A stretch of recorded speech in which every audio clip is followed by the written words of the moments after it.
Good morning, everybody. So we've gone through 2 ways to live together. That's great, but what next? Well, first, if you've been watching these videos and you've simply used it to refresh your memory or learn 2 ways to live for the first time, then that's great. If you've been watching them and you can't quite remember them all, then I do urge you to go back over them or to find it somewhere else and to try and learn those boxes.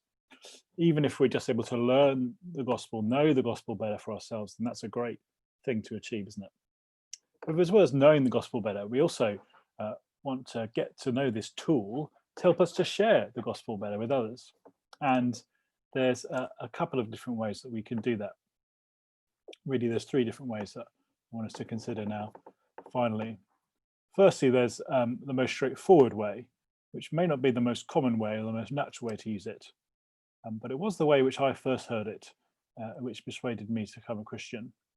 And that is to use it kind of by rote with friends, to maybe sit down with a bit of paper and draw out the 6 boxes, as I've done over the course of these videos, and use that to explain someone the gospel.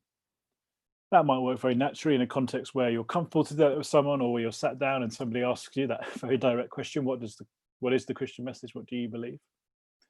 However, the reality is that you won't get asked that question too often. And even if you are, you may not be able to do that exactly. However, there will be lots of opportunities to share bits of the gospel or share the gospel in outline in a much more maybe relaxed, informal way. And even if we're not going to use it by rote, it's still very important, I think, to try and learn it in that way, to learn all the boxes, to learn the text, because that gives us the kind of framework of how to use it in other contexts. Because another popular way to use it, secondly, would be to use it kind of in full, but in a more relaxed session. You might not be able to draw out the boxes. You might just be talking with someone on the bus. It might come up more relaxed way. But if you're really familiar with it, it'll help you to walk through the boxes step by step, or at least to kind of know what steps you want to take when you're starting with the gospel, that you want to start with God as creator and work your way through to a decision that must be made. For example, if a kind of more direct or specific question comes up, I might say to someone, look, that's a really great question, and in your head you're feeling thrown for an answer, but you feel comfortable with 2 ways to live, so you just say, look, I'd love to answer your question. Can I just take a few steps back so you know where I'm coming from, and then explain it this way? And then I'll give a recap in my own words. However, thirdly, the way which I probably use it the most often is as a kind of mental checklist in a back and forth conversation. So rather than delivering the whole message in one go, I'll either think, well, we're having this conversation with someone, it's going really well, but can I think of maybe one of the boxes that I've missed out?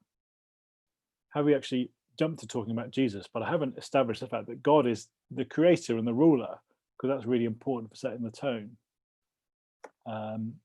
Maybe we're focusing on sin and judgment. They haven't realized yet that Jesus comes to offer full forgiveness, or the other way around.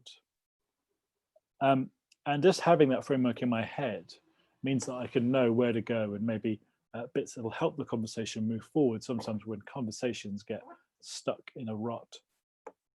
Another related way is to think, when I get a specific question, which box answers this question, and therefore can lead into a discussion about a fuller conversation about the gospel. For example, if someone's really stuck on the idea that I'm good enough to get into heaven and I don't really need anything extra, then I can go to box 2 and I can explain the fact that we have all fallen short of God's standards. And from there, I can build on that to explain the good news of the gospel for sinful people deserving judgment. If somebody is hooked on the idea that all religions lead to God, well, I can jump into Jesus and the uniqueness of his perfect life and his sacrificial death on behalf of others. So there are 3 kind of main ways to use it. We can learn it by rote, which is helpful for us all, and therefore we can deliver it by rote to others, or we can give the outline in full in a more informal way, or we can, having learnt it, maybe give it bit by bit to help us to explain the gospel in a back and forth conversation.